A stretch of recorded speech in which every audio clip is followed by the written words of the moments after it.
Everything in the world is a sale. Once you realize this, once you start to really go down this personal development freaking rabbit hole, you're gonna unlock a new version inside of yourself. I was born to be good, I had these dreams and desires. I would be something better, energy, got a fire in my soul to keep burning. I'm gonna talk to you about my personal development journey, but more importantly, I'm gonna give you 10 tips by the end of this video. 10 tips by the end of this video that will 100% change the way that you think, the way that you talk, the way that you act with clients, customers, your family, everybody.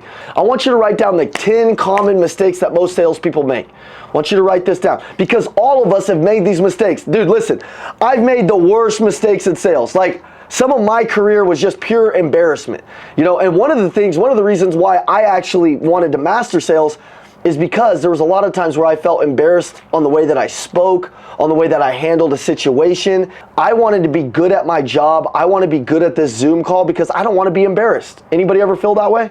I remember when I was a salesperson, this is a crazy story. It was one of my very first deals, friends. I went up, I was in the car dealership. I'm 19 years old. I'm just freaking young. Dude, I don't know what I'm doing. And I go up and I have my first deal. I'm in a car dealership. There's probably 15 salespeople on the sales floor. I go up like excited and I messed up the paperwork. And back then, this was probably 2008 or something. Back then, it was a different type of culture. It was a different type of vibe. There was no Google reviews and all this shit and all this, like, there wasn't really HR like there was nowadays. Maybe there was, but not at our dealership. It was a family-owned business. You know, it was a Shark Tank, man. You had to be tough. You had to be hard to make it there. You can't be soft. So I walk up and I hand my first deal to my manager, Mark. Mark looks at the deal. I messed up a couple pieces of paper and he grabs the paper and he chucks it across the showroom floor on a Saturday with probably 15 to 20 people on the showroom floor. You know how pissed off I was? Embarrassed I was? It made me realize I wanted to be a different leader than Mark, but it also made me realize no matter what it was in the sales process, whether it was objection handling, closing, whether it was paperwork, whether it was the way that the finance office talked to the sales office, whatever it was, generating my own leads, I wanted to be better than everybody else because I remember that feeling. That feeling never left me. It never left me throughout my career.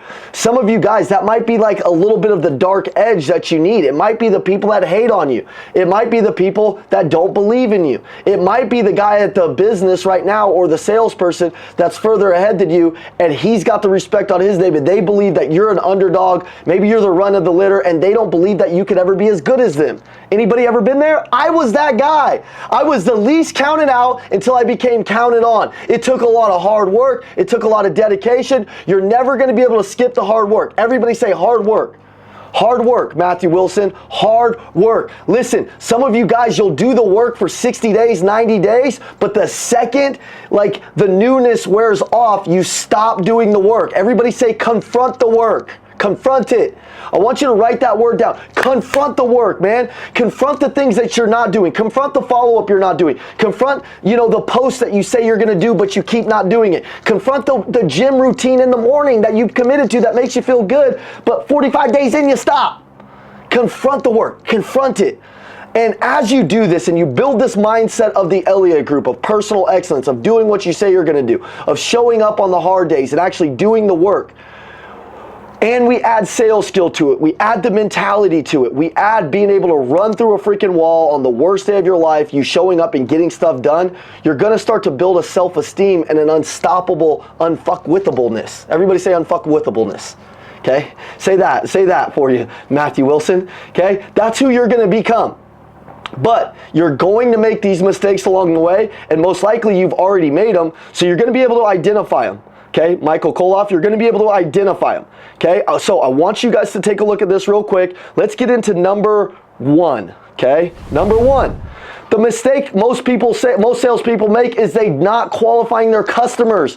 They're not qualifying their prospects and they're wasting a lot of time. Let me explain this to you. I had some guys in my dealership, they overqualified the customer. They overqualified them. This could go both ways.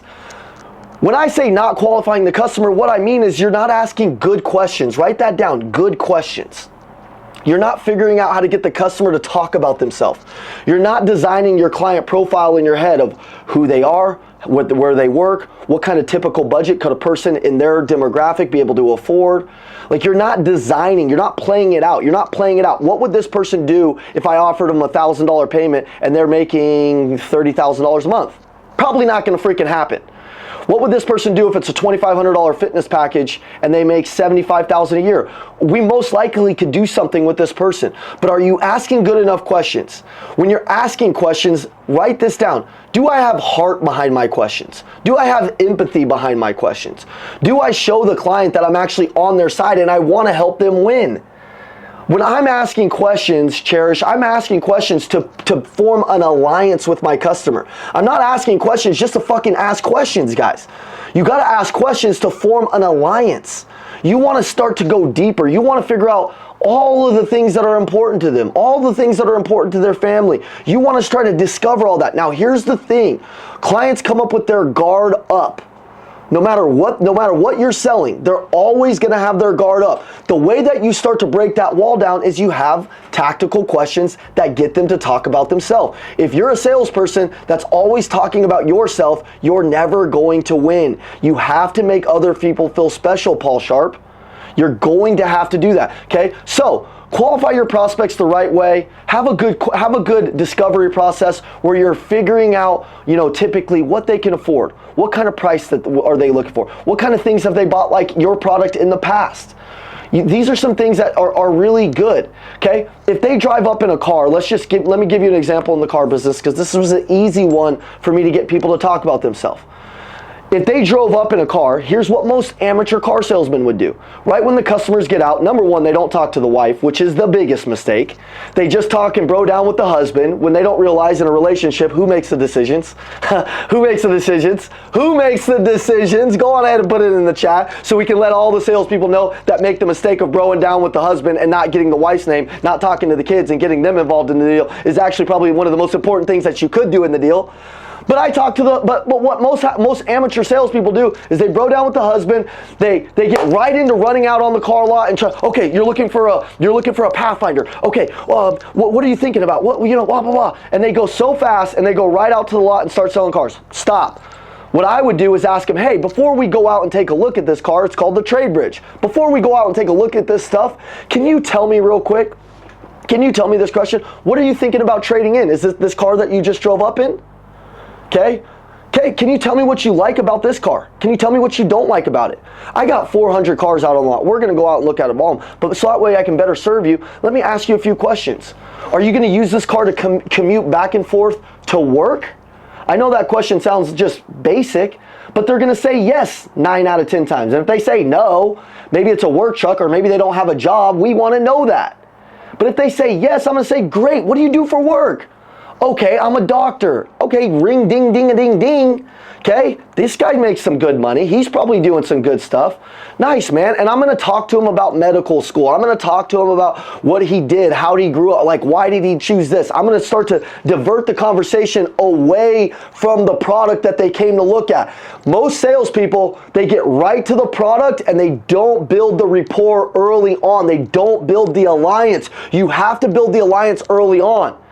The best salespeople in the world I'm going to be honest with you guys, I barely even know the product. I barely even know cars. I'm going to be real. I never did an oil change. I don't know shit about Bluetooth and Apple CarPlay. I don't know. But what I do know people. I do know people. I do know what the patterns that people move in. I do know how to make people feel special. I do know how to identify a problem and figure out and guide them the right way, ethically, responsibly, and put them on something that they can afford, that they are going to like. I do know how to build a relationship where they loved what they did, or they love buying from me and they always come back to me. I do know how to do that. And I do know the basics of product, but I'll tell you one thing. Most salespeople, they don't qualify them. They don't figure out what's important to the client within the product or the program. They don't know what's important to the wife, the husband, the people making the decision. So when I'm saying qualifying them, it's not all about money. It's the needs. It's the needs analysis, man. What's going to be important to you? Have you been in a coaching program before? You ever invested money in life insurance before? You ever had, what is it, man? Like, tell me real quick. Okay, and then as you do that, you're not wasting your time and you're not wasting theirs. Everybody got me? Say I. Okay, I. All right, next thing, okay? Why is this important to qualify? If you're asking the right questions, you can ensure, I want you guys to take a screenshot of this, you're making sure you're actually giving them what they want, right? I want to give you an example. If you wanted to go show $1 million house, but you went to go show $1 million house, but they can only afford a $600,000 house, did you just waste their time? Yes, let's not do that, okay? Let's be able to get right to the point and figure out if they've shopped at and looked around at houses before. Let's figure out if they know what a kind of a down payment looks like on this house. Let's sit down and actually have a discussion where we meet common ground. Okay, mistake number 2, calculating your commissions too early. Who's ever done this before? You have a big package, you're like, damn dude, you're like, oh man, this is gonna change my month, this is gonna change my life. You go to the desk, you get a deal, you're like, man, this is a $1,000 deal. You got freaking $800 in your account, you got $500, maybe you're negative, maybe the credit card, maybe the old credit companies are calling you, and then what happens? You start to calculate your commissions too early. I had a sales guy in my dealership. He would put the appointments on the sales board as sold deals. And he would spin himself out. He would literally, we would walk in on like the 7th of the month and he'd have like 18 cars out. And I'm like, there's no way there's no way that he's beating me. There's no way. And every month he would do the same thing. And I would go up there and he'd be like, oh yeah, no, those 2 people, they're coming in tomorrow. Yeah, it's gonna be a fat deal. And then every month he was always on like suicide watch because the deals didn't work out. And I'm like, yeah, bro, because you also have commission breath. You sound desperate. You're like calculating your wins before the wins happen. And then some people, they go to sleep on the win, which really makes them, messed up. It's like, sell it, get to your bonus, do the work, win real quick, and then move the freak on. That's what sales is great for, because you have to move on every single month. You start back at 0. But here's what I know. If you are calculating your commissions too early, you're going to sell with a certain level of desperateness. Anybody like desperate people?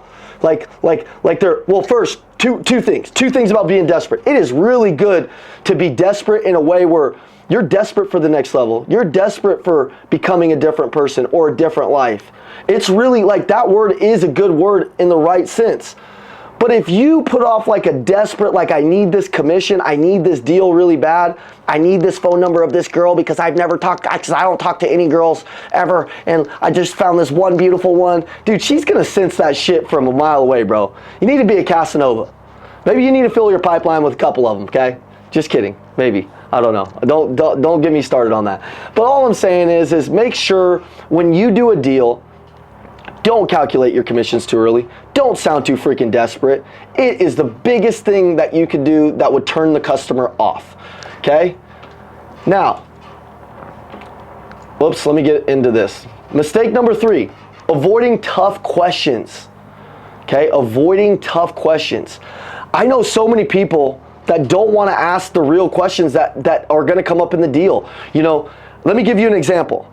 If you know that the wife is going to make a decision, if you know that it's important to have the wife there on the deal, but you never ask what's important to them, you never ask if they've made a decision like this before, how are you going to get to the bottom of it? How are you going to figure it out? Right? Like, have you ever, if you know that they've got some financing, but you've never asked what their interest rate is, because you don't want to know it until the end, or you want the finance department to handle it, or you want to wait till something comes up at the end, it's stupid. If you feel like there's something that you need to ask it. Don't fear tough questions. They lead to real answers. I want you to write that down. Don't fear the tough questions. They're going to lead you to the real answers. Difficult questions are essential. Tough questions always lead to important information and breakthrough in the deal. I want you to write that down. Okay? I want you to write this action item down. Be bold. Always ask the difficult questions. Bring clarity to the situation. I find that you bond the most when you actually are asking the tough questions. Think about it like as a parent. Parents are often scared to ask tough questions with their kids, like who they're hanging out with, what the heck is going on in their life, and it always leads to mistrust or issues later on. Why wouldn't we just get to know that kind of right now? Why wouldn't we figure out where their head's at, where their headspace is at right now? Well, because a lot of the times we don't want to know. Okay, I think it's funny that people will get into relationships with somebody. Imagine this. Imagine my wife Jacqueline. Both of us, we have one baby on the way. We've got 2 other kids. Like, dude, kids are like my thing, man. I freaking love kids. Uncle Evan, you guys bring your kids around me. I got coloring books. I got little race cars in my drawer. They always run into my office because, man, like, I love kids. And I also know if kids come into the Lions Den, just like I teach you guys, when I was at the car lot, I always had like a toy chest near my office because kids are always third baseman in the deal. You know, like if the kids are misbehaving or freaking out, you know, the parents are like, fuck, we got to go home, man. Or the parents start fighting. So I'm always aligned with the kids. Same thing with my clients that walk in here. I make sure to get them on my side, you know. But what if I didn't like kids and she loved kids? What if I never wanted to have kids and then we didn't talk about it until after the marriage? And then all of a sudden I'm like, all right, it's time to have some kids. And she's like, kids? Why the hell would we have kids? I'm not having them. Or I'm like, why? I'm saying that, but she's like, no, I'm not having kids. I don't believe in that. Guys, do you think that we should get some alignment early on? You think that we should have probably talked about that? Do you think we should probably figure that out? I see so many salespeople that might be having an inventory issue or something going on. Let's talk about inventory for a minute, or install dates on things or deliverables. And instead of giving the client transparency up front, they wait to the end of the deal until it's fully signed up until they want to give transparency. I find it weird. I'm okay with saying, hey, listen, you're going to, look, by the way, I've got plenty of these cars coming in. I'm going to get them hype. I'm going to get them excited. And throughout the process, I can talk to them about some of the hard things that are going to happen further, that are going to happen in the deal. That's going to build trust. If I know that I'm selling and installing solar panels and the install's 2 months out, why wouldn't I start to build? Or maybe I know it's 2 months out, but I tell them it's 3 months, and I make them aware that that's normal. Right? Like a lot of the times I see in solar, it's like they're always breaking bad news to people. And it's like they don't just let them know, hey, here's exactly how this is going to work. And then, by the way, give some buffer room. If your install date's 2 months, tell them it's going to be 3 and tell them that's normal in solar. Right? Why are we acting like it's like weird and then we have to call with bad news with the customers? Every time I did that, I lost massive trust. So I would rather be bold and handle shit early. Everybody say be bold. Handle it early. Now, I'm not saying just drop the bad news. I like to catch people in conversation, not where it's all formal and I'm sitting down and I'm like, by the way, just to let you know, we're not going to be able to install those panels until 3 months from now. I'm like, dude, it's no big deal, Paul. Hey, look, man, so glad that we're getting ready to do this thing. By the way, most of my clients, we're having an install date of 90 days, pretty average. Actually, most installs in the country are usually taking about 120 to 160, so we're kicking some butt. We're going to get this thing locked in. Until then, I'm going to stop back by, in a couple of weeks from now just to check up, make sure everything's going good, paperwork smooth, the loan's approved, all that good stuff. And then up until the 90 days, I'm going to walk the dog. Everybody write this damn word down. Walk the dog. Walk the dog. Walk the dog. If your deliverables 90 days out from now, your install, the time the car lands on the ground, let me give you the analogy. Imagine your dog, you got to go walk the dog in the morning. You live in a big apartment complex and you got to walk the dog. Do you want the dog to take a shit? Yeah, you don't want him pooping in the house, Paul. So imagine he's got to poop over here. The house is over here. Well, he's going to pee on the tree here. He's going to pee on the tree here. He's going to pee on the tree here. And then he's going to take a poop right there. Or he's going to take a poop right there on Ian's face. Well, he might take 3 pees to get there, Cherish. My follow-up is the same way, Jackson. I'm going to give him 3, 4, 5 follow-up calls leading up until when the deliverable is going to be met. When the install date's going to happen. When the car lands on the ground. Most amateur salespeople, they don't do that. And then they wonder why the customers are cold and they have chargebacks and they're like bitching and whining and their momentum goes through the trash because they simply didn't walk the dog and they didn't have the difficult questions. It's super easy, Joseph Giovanni. Mistake number 4. Gosh, with social media, this will be your biggest problem. Now, some of us, let me just explain something to you right now. Before I get into this, I'm going to explain how I deal with hate because hey, how do I say your name? I don't want to mess it up. Come off of mute. Shwada. Shwada? Okay, she's one of my diehards, bro. I'm just telling you guys, if you ever become one of my haters, Shraddha will annihilate you in my comments, just telling you. You know, and a lot of our clients, man, they stick up for us, man. They know how we are. They know how much heart we have. You know, and in the car business, it was the same way. I built such a good brand over years that people would almost fight my battles for me. Dude, totally cool with that. I just don't want you to put all your energy into some of these negative people in the world, right? Like some of these people, you can't fix stupid, and they're going to be judgmental and they're going to have problems. It's so funny in the coaching space right now, you know, or in really any space, but in the coaching space or personal development space, I see so many coaches jump online and they're talking shit about what you need to qualify to be able to help other people. And if you haven't built, you know, a $150 million business, your value is nothing and you can't help other people. Bullshit. I think all of you guys are meant to help other people. There's somebody that might be 2 or 3 steps behind you that if you just turned around and help them out, you could help them and you could push them and you could motivate them. You've all been through unique experiences that could help somebody. But so many people are just bashing other people right now, and I really think it's because they're jealous of them. And I really think it's because deep down they're not happy, so they want to make other people unhappy. I think you got to put your blinders on with these people. You got to recognize them and you got to put your blinders on and you got to keep moving forward. You're going to deal with haters, especially when you go to do big stuff and you start putting your message out there. If other people aren't winning or not successful, they're going to jump online and bash you. I don't have the time to jump online and bash people. I'm always busy, Junior. I got stuff going on. I'm winning. I'm too busy winning. The haters aren't busy winning. The haters are busy in the comments. The haters are busy being broke, right? The haters are the fans in the stands talking shit to the people in the game. You ever go to a Laker game or something like that, and there's like some 5'2" little white guy up in the crowd? Like, if I was LeBron, I'd have dunked it on his ass. He's a piece of shit. He's this. You're like, bro, you're 5'2". You can't touch the net. This guy is a 6'8" savage. He's played in the league 21 years. I'm sure you're not going to hit the game-winning shot, bro. Why don't you sit down and let the big boys handle it? Okay? You guys got to understand, as you go to get big and put your message out there online, there's going to be people coming for you. It's going to happen. I get people all day long messaging bullshit. But then you know what? On the other end of it, I get the people all day long that are messaging me the beautiful breakthroughs they're having, the life transformations they're having. Right? Like the demons that they're beating, the vices that they're killing, the money that they're making, you know, just the overall human experience that they're increasing. You know, that outweighs the hate to me. And by the way, it's 10-to-1 in the DMs. The DMs are where I actually get the love. That's where most of the love comes through. It's the messages from my great clients like Cherish or people that are winning, Giovanni. It's me seeing Giovanni at an event with his family and him walking up with a really thoughtful present to Andy and Jackie and talking about how his whole family and seeing the look on his wife's face. You can't fake sincerity. So screw what other people are saying, guys. Say screw them. Screw them. Screw them.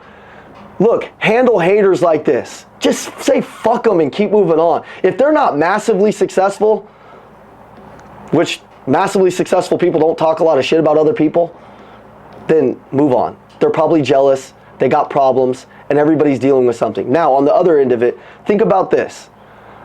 I want to try to be less critical of people. I want to try not to bash the competition, even in my normal conversation.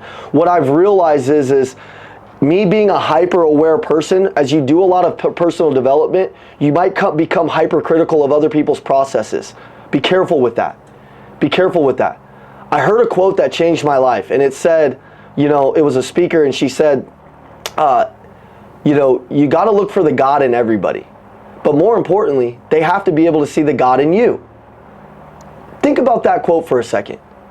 Look at the God in everybody. If you're a team leader on here, and sometimes you feel burnt out because your team's not doing what you tell them to do, you're pouring a lot into them, you're like, why aren't they getting it? Why aren't they getting it? Whoa, just chill for a second. Did you pray for a team? Did you pray for a leadership position? It's not going to be easy, dude. But do you see the God in somebody? Do you realize that they may just need your help, or maybe you need to come at them at a different angle? Okay, and more importantly, do they see the God in you? Do they see the intentions that you have? Do you wear your heart on your sleeve? Are you being patient?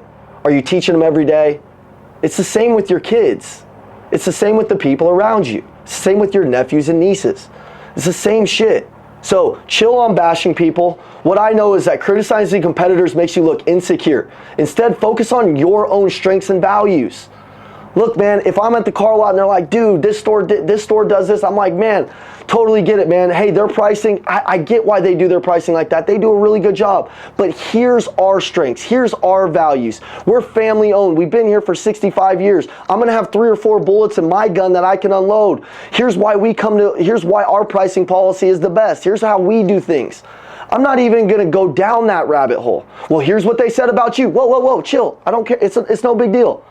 You know, I love my people, but every once in a while, I'll get one of my team members or one of my clients that send me a message. Oh, Baller Buster said this. This person said this about Andy.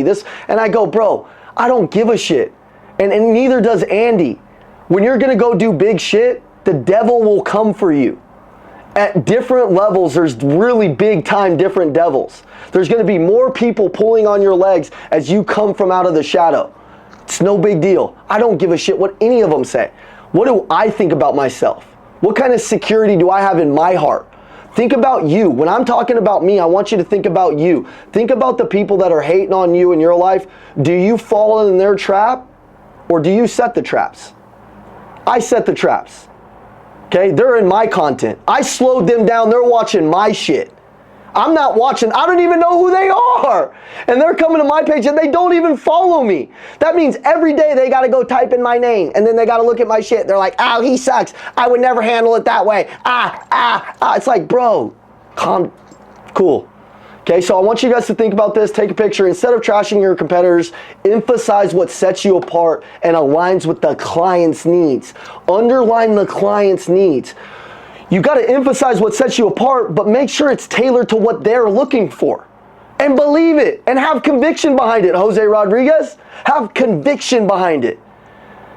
You know, that's going to be the thing that they can feel, okay? Love your, look at what this says. I love this. I love this. Respect the competition, but highlight your unique value proposition. I don't even call them enemies. Competitors, enemies, whatever you want, man. Patrick David says choose your enemies. Like choose your enemies and like attack it. Like understand. Like in my heart, I know the people that I want to take out. I know the people who doubted me and I use that energy. It may not be the most healthiest thing, but I'll pick a couple people in my head that always said that I wouldn't amount to shit. And that'll drive me on the days where I don't want to do something, Junior Frederick. That'll drive me. It'll drive you. It's okay to do that. But we don't need to voice it. Let's leave it internally and let's get a little stirred up and pissed off today.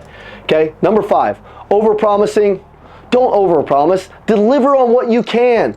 How many times, guys, have you been in the sales process, somebody says they're going to do something, or you as a business owner, one of your salespeople runs in, man, I'm going to do this, this, and this, and you're asking them to do something, and they're like, I'll do even more. It's like, dude, just give me what I need.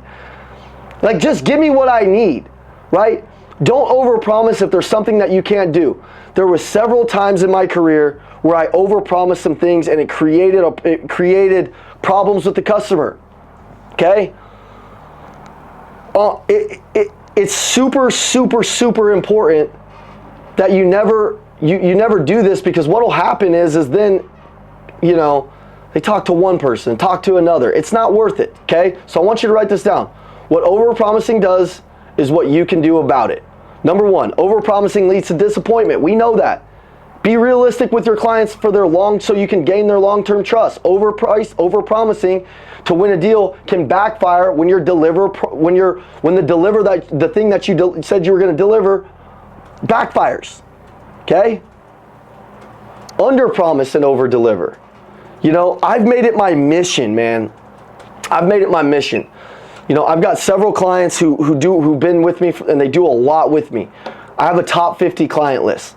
I'm making it a mission that when these guys that are on my list that I've gotten really close to, Jose Rodriguez, for example, he's in my private group that I do private mentorship with. I mean this in the most polite way possible. I'm gonna fuck Jose up with value to the point where when he shows up in a room, he's gonna tell people, dude, that my coach is the craziest, most freaking committed coach I've ever seen in my entire life. It's gonna give him chills when he talks about what I'm gonna do for him and what I did in his life. I'm going to give him, from the very second, from today, when he sees what shows up in the mail, when he sees what happens, when he sees what I do for him and his family, he's going to be like, bro, I've never been treated this way. I've never been treated this way. I've never, from day one. Also, from the very first second my setter talked to him, he should have already felt like he got the value, because that person's trained by me. And that person set the appointment, which is Mike Huarga, for him to join my inner circle. The way Mike talks, the way Mike believes, the stories Mike tells. Mike is trained by me. He should be able to move him to make a decision, which he did. I'm giving you an example, a real life example on how if you've got a team, your team should talk, right? But then when Jose gets on with me, I'm going to do stuff that makes myself look different. I'm going to do stuff where my delivery is better than he could imagine. How do you do that with your clients? Well, from the very first interaction, you should set the standard that you are different. You guys also got to get creative. Get creative. Like, figure out little things that are going to separate you from the competition. Things that they're not doing. Okay, number 6, celebrating too early. Who's ever done this? Okay?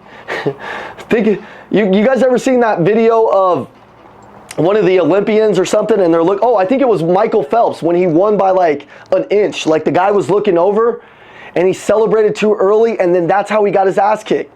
Most salespeople, they should avoid celebrating early, because it'll kill your momentum. Okay, look at this. Not too fast. Look, he celebrated too early. He fumbled on the 1-yard line.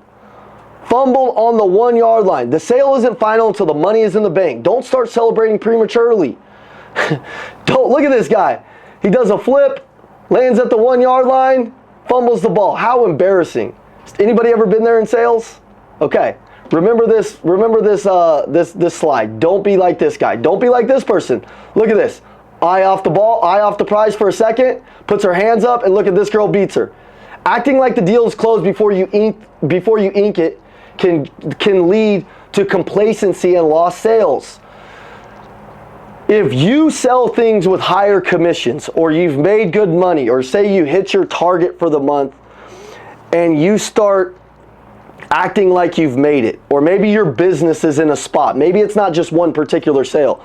Maybe it's where your business is at, and I want you to write this word down. If you're successful on this call and you're making pretty good money, and you feel like you have a good life, but you don't have a great life, or you don't have an unstoppable life. Maybe you're living a level 5 or 6 life, but you want to live a level 10 life. Double down your extreme. Andy always told me, every single time I was stuck at a level, say when I was trying to do $300,000 or $400,000 in revenue for the month in my coaching business. That was a while ago. Andy would say, if you want to get to $600,000 or $700,000 a month in generated revenue, what you're going to have to do is double down the extreme when you first were trying to go to 100. How much money were you investing? How much time were you investing? How much coaching were you doing? How much speaking were you doing? How much time were you focused on your skill set, your mindset? You know, when you went to 100, when you went to 100,000 in revenue a month, you know, you were putting in a lot more time into the business because you were a lot more desperate, right? You were working on your physical health even more, so you had the discipline, right? Think about it for a second. Whatever level you're at, can you double down the extreme?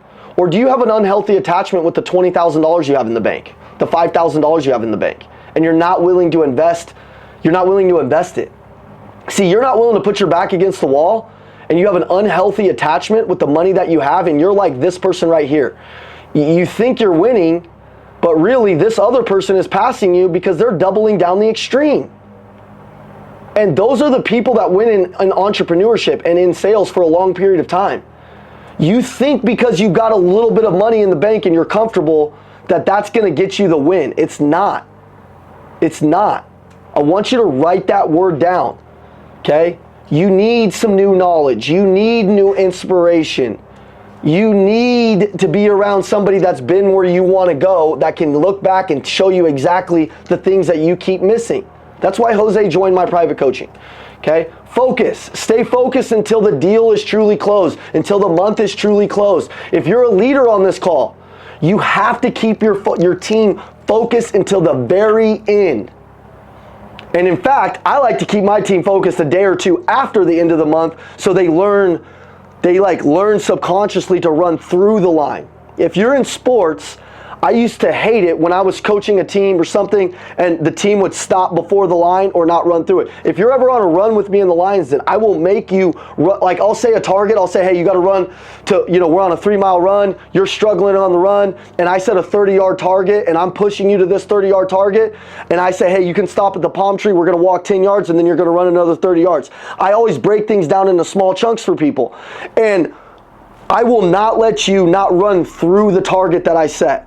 You always have to run through the target. So in sales, if I was going to sell 30 cars, I made sure I sold 31 or 32. Sometimes there's rollbacks. Sometimes there's things that happen. I wanted to be further along than my target. Ed Milet, when he wrote the book, The Power of One More, it's so true. Do you do one more rep at the gym? Do you do one more sales call? It's like just getting in the habit of doing a little bit extra. The winners, they just do 5 or 10% extra in a lot of different categories than the losers. They're not just up tremendously earlier than you. They're up 30 minutes earlier than you. Maybe an hour. If you're up at 5, they're usually up at 4:30, right? If you do 50 calls, they usually did 75 calls, and they were probably a little bit higher quality. They walk a little faster. They talk a little bit faster. They implement shit faster on this call. That's what they do. They're just a little bit quicker. And I don't care what level you're at right now. Can you challenge yourself to stay focused and just go a little bit more, a little bit more, a little bit more? And what will happen is you'll develop the skill of discipline on going further than you have to, and you'll always start to beat everybody. And then what will happen is when people start the month and they look at you, they look at your business, they already know what you're willing to do is further than you even thought you could do, which is way further than what they think they can do themselves, because they're not on these calls pushing themselves. You guys feel me? Say I if you feel me. Say stay focused. Okay, shake it off. Say stay focused. Come on, let me see some guns. Say stay focused. Come on. Yeah, is it Peter? P-T-E-R, P-T-R. What is that name? I don't know how do I say that? I don't know what that is. David, there we go. All right, stay focused, guys. Stay focused on these calls. Stay locked in, right? These last 3 tips could be the tips that you're missing, okay? And I want you at the end of this to write down 1 or 2 mistakes, and you're just gonna focus on 1 or 2. Like, you don't need to change your whole thing. Just focus on 1 or 2 little mistakes, and let's just fix those. Okay, number 7, the mistake of disagreeing too much. Find common ground. Don't disagree for just the sake of it. Too much disagreement can alienate your client.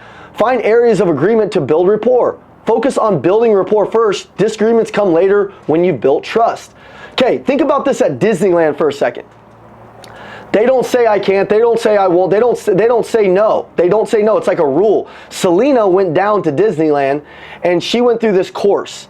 And what happens in Disneyland, if you got a kid that's too small to ride the ride, instead of telling them no, they can't ride the ride, listen to this. Instead of them saying, no, you're too small to ride the ride, just like they do at every place, in Disneyland, they have one of the people walk over and they have a little ticket.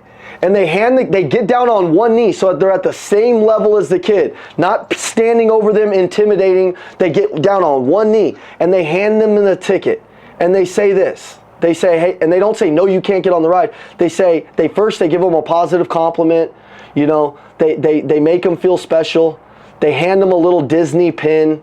They tell them, what they see in them. And then here's what they tell them. They say, hey, when you're old enough to ride, or when you're old enough, right when you get to the height that you can ride this ride, I'm giving you a free ticket for you to be able to skip the line and go right to the front of the line. That's the difference in Disneyland. They do that shit at Six Flags. They're like, no, get your ass out of here. You ain't coming back. We don't need you. They're like, damn, bro. So find some different ways to not disagree with your client. Imagine, guys, I'm at this gym, and this video went viral on like TikTok or something, but I'm at this gym and this guy's like, hey, my computer's down. I can't let you into the gym. And I'm like, well, I was looking for a 3-day pass. I'm going to be there for 3 days. And he was finding a problem with everything. Like, it was like, no, we can't do that. No, we can't do that. No, we can't do that. And I said, hey, wait, bro. Can we find a solution? Like, is this a family-owned business? Yeah. I'm like, how many people come in here every day? He's like, I don't know, maybe 20 or 30. And I said, okay, and how many of them pay for day passes? He's like, man, maybe like 6 or 7 of them. I go, so by you right now, if you can't allow those 6 or 7 people to come in the gym, and that's $75 a person, that's costing you guys quite a bit of revenue. What if I give you my card and you just take the information down, you write my phone number down, and you have the owner call me tonight? I'm sure he would want the next 75. I'm sure he'd want that next $400 or $500 for the day. And if your computers are messed up tomorrow, but then your clients are happy, I'll fill out the little form. It doesn't cost you anything. I'm just coming in to work out in the gym. But can we find that can we make a solution? Do we got to talk about the problem? Like, I'm fired up. I took my pre-workout. I'm excited. You know, maybe we could even do this. I'll even give you a Google review for being a person that gives good solutions. Right? Do you think that's going to make your gym owner more proud of you that you found a solution? Or do you think that's going to, like, you know, hurt the business by you not being able to find solutions but always looking for the problems? How many people in businesses, they can't see around the corner? It's like a skill. Like, see around the corner. You know, the skill of anticipation. If you know that there's going to be a problem in the business, do you focus on it or do you figure out ways to solve them? Right? I'm always figuring out ways to solve them for my clients versus telling them a lot of no's. Okay? That's just how I am. I'm a solution person. I'm a solution-oriented person. Mistake number 8, not leading the clients. Lead your client. Be the expert that they need.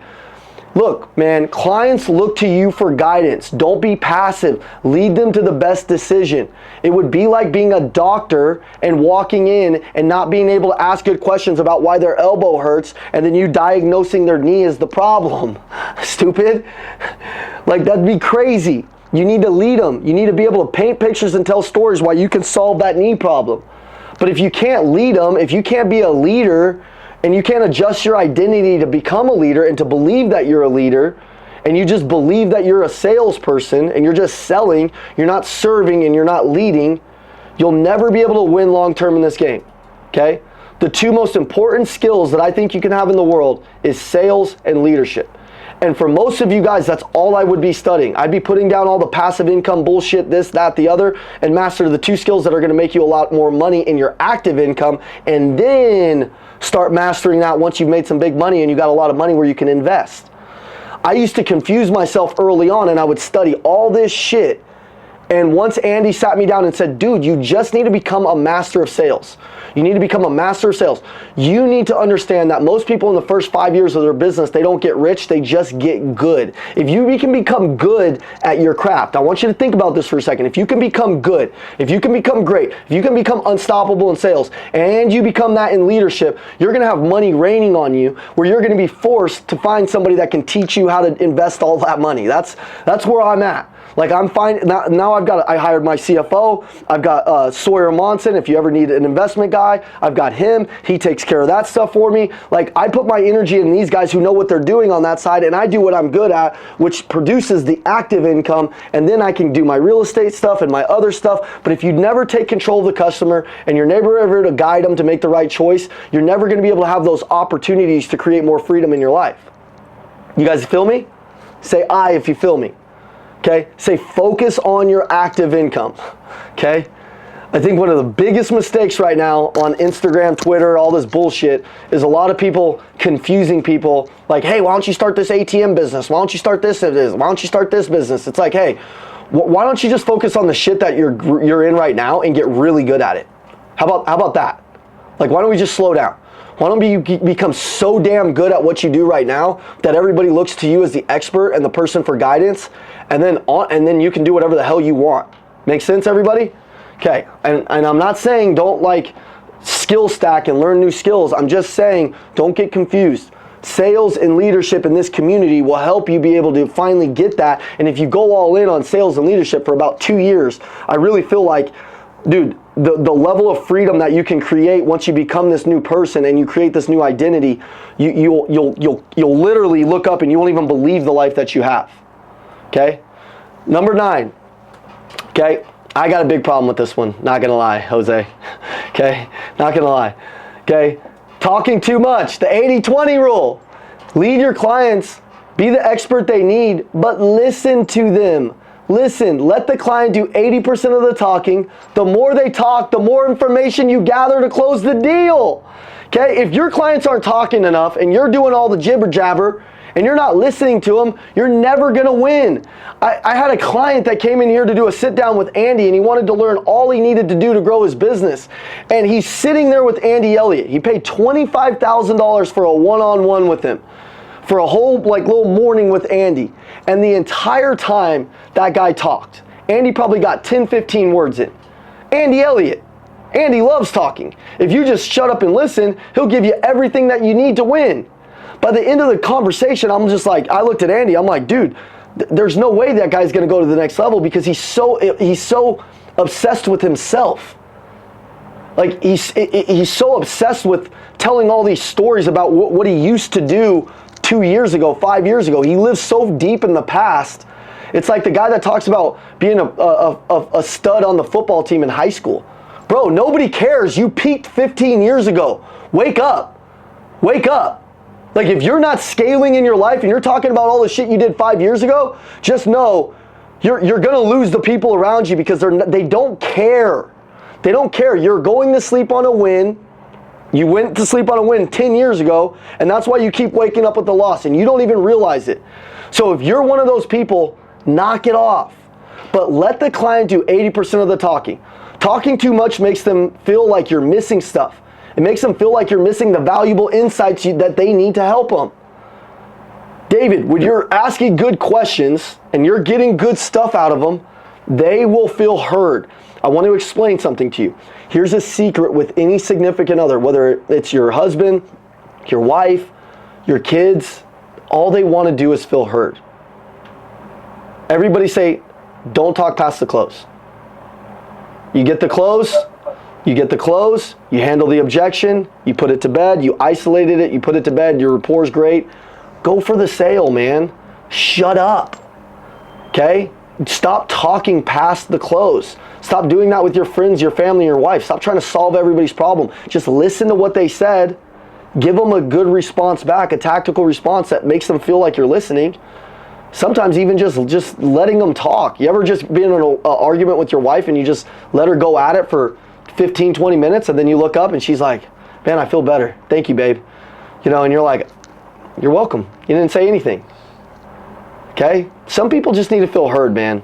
And a lot of the times it's your clients, especially if you're in coaching or selling like a service like mine. Sometimes you just need to let people talk and then they can actually unfuck their own problems. I'm like, I got a client the other day, he's talking about his marriage problems with his wife, and I'm like, I just let him go. And he's talking, and he finally starts going down this rabbit hole. I'm like, so why would you tell her that? Why would you do this? I'm just asking why questions. And he's like, man, I don't know, I felt like I was in a bad mood. I was just being an asshole. I was doing this, I wasn't doing this, and I'm just like, he talks about it for 10, 15 minutes. I'm like, what would you do differently on the next time? He's like, man, I should have did this. And he just starts going deep down it. And I'm like, good, you just solved your own problems. What do you need me for? He's like, man, you're good. I'm like, no, you just got to learn that most of the answers are right there up in your head, but you're not following your gut and your intuition, and your fucking ego is taking over. And you're so ready to fight and get triggered. Put your ego down, self-assess, shut up for a second, listen to your clients, listen to your family, listen to your friends, and then help them make a decision. It's really simple. Okay? Ask open-ended questions and listen carefully to uncover their true needs. Take a picture of that. Okay? Do some work in your industry. Literally Google 4 questions in my industry that would be open-ended questions to get the client to talk about themselves. You could literally Google that right now. 4 questions in my industry that would be good open-ended questions to get my client to talk more about themselves and discover their true need. Just fucking Google it. Okay? If you find a problem that you have, maybe it's your identity, Google it. Don't Google any sickness that you have. Don't wake up sick and if you have a sore throat and a headache, don't Google that shit. You'll feel like you have cancer. You'll be calling me like, dude, I got cancer. Bro, you don't. You're fine. I got this. I got that. No, you don't. Just chill, bro. You're on WebMD. It doesn't make sense. Mistake number 10 and our last one, not knowing the client's options. Know their options. Be knowledgeable be an expert of what they could buy, what else is on the market. Know what your clients are comparing to. Understand their alternatives and make your pitch stronger. If a client is looking at other options, know them inside out and show why you are a better choice. Okay? Ask about the options early on in the conversation to tailor it to your approach. Example, if I'm in the car business, somebody walks in and they want to see a Nissan Altima. I'm like, so great, Mr. Customer. Most of my customers, they usually do, like, I think the average is like 12 to 18 hours worth of research before they got here. How much did you do? They're like, I looked at this. Yeah, you probably looked at a bunch of cars online. What made you settle on the Altima? Okay? Is there any other cars you're comparing it to? Is there any other dealers that you've talked to? Have you been to any other dealers today? Man, you'd be surprised when I would ask customers that and they're like, yeah, I was just over at, the Toyota store around the clock or around the lot. They're pieces of shit. They said this, they said that. I didn't like the way they handled this. Their manager came out and talked to me and said this. Meanwhile, my manager's about to come out and say the same thing. But I asked the question early on, and then I can run over to my manager. Hey, they just told me these 4 things happened. It's very similar to our sales process. Let's not do these 4 things. Right? And I can help the customer. So like some of those good questions, like, have you been comparing this thing? How long have you guys been in the market looking for this product? Have you ever invested money in this particular type of service or product before? If so, how much? How'd you like it? What'd you not like about it? Right? Like, those are good things to ask, because then you can structure the way you sell and your approach to what the client is looking for. Okay? And that's how you become a chameleon. That's how you become somebody who they really feel like it's powerful. Okay? So actionable takeaways. Guys, let's recap. Qualify the prospects, focus on your client, not commissions, ask tough questions, elevate yourself and deliver on promises. Action number 2, I want you to take a picture or a screenshot, practice these steps consistently, close more deals, build long-lasting relationships with your clients. Super important, Paul Sharp. Okay? Sales isn't just a job, it's a skill that transcends into every area of life. Master these fundamentals and you'll excel not just in sales, but in communication and relationships. Okay? Really, that's all I got for you guys. I just want to thank you guys for joining. If that was your first call, go on ahead and drop a badass fire emoji, or I'm kicking you out of the community because I want to feel good. No, I'm just kidding. Okay? I want to thank you guys. Listen, man, the community that we've built on this school platform is unlike any other school community. I bought almost every single one because I want to see what people do good and what they don't do. We are going to deliver things that you guys have never seen before. We have some cool meetups that are getting ready to come up. We did offer now one-on-ones with me and my brother, Mike Kiorga. If you want to do something like that, Mike can do those for you. I'll give you his cell phone number if you ever want to go deeper. That's for people that are serious. Understand. Mike's number is 507-848-3669. Okay, we are going to do some special meetups specifically for school. We'll release those dates soon. Stay committed, Corey, Jason, Kara, okay, David, Ted, all of you guys. Figure out the missing structure that you need from what we just talked about, and then go back and implement it faster than anybody else. Like, just change a couple little things. Most of you guys don't need a full-blown transformation. I don't care how messed up you think you are. All you need is just make one or two little enhancements, okay? Protect your energy. Protect your families. Become a little tougher. Don't be soft, okay? Don't be a little softy. Don't be a little crybaby that cries everything sometimes something don't go wrong. Right, okay? Nobody cares about your little bitch-ass feelings, okay? Sorry to end it like this, okay? But it's the truth, right? It's the truth. And that's why you're here, okay? This is going to be something that will always change your life, coming to these calls. What you put into something is what you're going to get out of it. So put everything into this community. Network with each other. Share numbers with each other in DMs. You're not back at home. You don't have a lot of people that you can run with. You can run with everybody on here. We all have the same core values. We all have the same beliefs. We're all so different. Like, what's her name's in freaking India? I can't even say her damn name, but I hate it because I see it every time. What is it? I've got a pseudo name that's called Sam. What is it? People call me Sam here. Oh, damn, Sam. Come on, Sam. See, she's all the way in India, guys. This is crazy. Like, we have such a good network. Protect each other. Take good care of each other. Protect the team. Protect the Elliott group. Let's go to the next level. Let's ride together for the next couple of years. I want to do it forever, but I just don't want to scare you guys. Like, I'll make a blood commitment right now. Okay, hold on. Everybody make your blood commitment. Let me put that on the internet. They'll love that. They already call us a cult. Cool. I love it. Yeah, a cult for success. A cult for getting jacked up. A cult for staying around positive people, right? A cult means culture for everything that we do that's right. For living at a level of personal excellence that inspires other people to go live there. Yeah, damn right. Damn right. And we love it. And that's what we're going to continue to do. And we're going to make more money. We're going to get in better shape. It's okay to make money. It's okay to get in good shape. It's okay to talk well. It's okay to be good to the people around you. It's okay to have a big spiritual belief. It's okay. And if people think you're weird for that, good. Everybody say fuck them. Okay. All right, let's go. And if you don't curse, just say forget them. Okay. All right, love you guys. Let's go get it. See you guys. Hey, it's the Macklin Twins. Thanks for watching the video. Listen, if you want our free word track guide, 52 word tracks that'll teach you how to dominate sales, just text 480-780-2203. It'll teach you how to dominate. Text us. Let's go.